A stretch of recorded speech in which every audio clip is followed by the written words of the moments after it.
All right, today we are diving into something truly fascinating. It's a method for spotting deception that wasn't dreamed up by psychologists, but by 3 former CIA officers.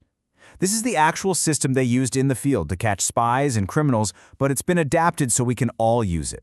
So let's just start with the big one, the question we have all asked ourselves at some point. How can you actually tell if someone is lying to you? Is there a real, reliable way to know for sure? Now, I know exactly what you're thinking. That classic pop culture idea of the person who just can't look you in the eye. Well, let me just stop you right there. Because according to these intelligence pros, if you're watching their eyes, you're looking in completely the wrong place. And that gets us to the very first rule. You have to completely forget the Hollywood version of lie detection. You know, the dramatic tells, the sudden sweating, that vague gut feeling. The experts are really clear. That stuff will just lead you astray. The real method is way more subtle and much more systematic. This right here is the fundamental shift in thinking that you have to make. We've all been trained by movies and TV to look for these huge, obvious signs, right? Nervous tics, shifty eyes, the whole deal. But the pros, they ignore all that. They focus on finding behavioral patterns first, and then, and this is critical, they listen for very specific verbal clues that show something's off. So, if the whole game is about spotting deviations from a pattern, that leads us to the single most important concept in this entire technique, the baseline. It's such a simple but powerful idea.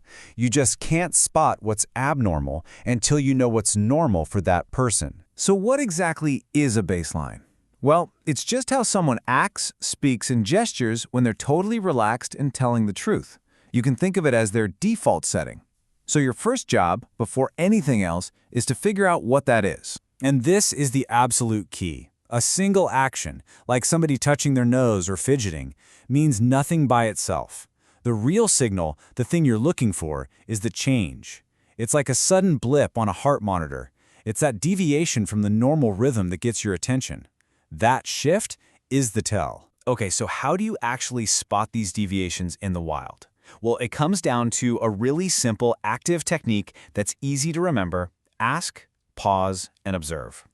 This is where you go from just passively listening to actively investigating. Here's how it works. First, you ask a direct, clear question. But the most important part is step 2. You pause. You have to fight that natural urge to fill the silence. That pause, that's where a deceptive person has to scramble to invent an answer. And that's usually when the verbal and nonverbal cracks start to show. That's what you're watching for in step 3. All right, let's get into the practical toolkit. What exactly are you looking for during that pause? The CIA method gives us 5 very specific deceptive behaviors to watch for, and more importantly, to listen for. These are your high-value red flags. And the whole method really boils down to 5 key behaviors. What's so interesting is that most of them are things you hear, not things you see. These are what they call the deceptive 5. First up, evasion. You ask, "Did you take the money?" And they reply with something like, "I would never do a thing like that." See, they didn't answer your question. Then there's vague answers. Their story is fuzzy, because inventing details on the fly is hard. Third, unnecessary justifications. They over-explain a simple point because they feel the weakness of their own lie. Fourth, defensiveness. They might suddenly attack you to try and put you on the defensive. And finally, distancing language. And that last one, distancing language, can be so incredibly telling. The famous phrase, "that woman," is a textbook example.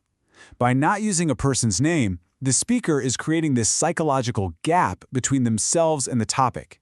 It's a really subtle but powerful way of saying, "Hey, this has nothing to do with me." So you've spotted one of these behaviors. What does that mean? Well, this brings us to the final and maybe the most important rule of this whole method: the power of clusters. This is the rule that's going to keep you from jumping to conclusions and making false accusations. Because a single indicator means almost nothing. Seriously, anyone can get defensive once. That could just be a habit or a bad mood. 2 signs? Okay, maybe it's a weird coincidence. But when you get a cluster of 3 or more of these behaviors in response to the exact same question, now that's a different story. That's when it becomes a genuine red flag. Your confidence that you're seeing deception should just skyrocket. Think about it like this. 1 indicator? It's just noise. You can probably ignore it. 2 indicators? Okay, take notice. Pay attention. But a cluster of 3 or more? That is a very powerful signal that you need to dig a little deeper. And that's really the most important takeaway here. The goal of learning this isn't to become some kind of human lie detector, pointing your finger and calling people out. It's a tool for discernment. It's about being equipped to make smarter judgments in the moments that really matter and, ultimately to protect yourself. So I'll leave you with this final thought. Now that you have this framework, establishing a baseline, looking for those deviations, and spotting the clusters, what will you be listening for in your next important conversation?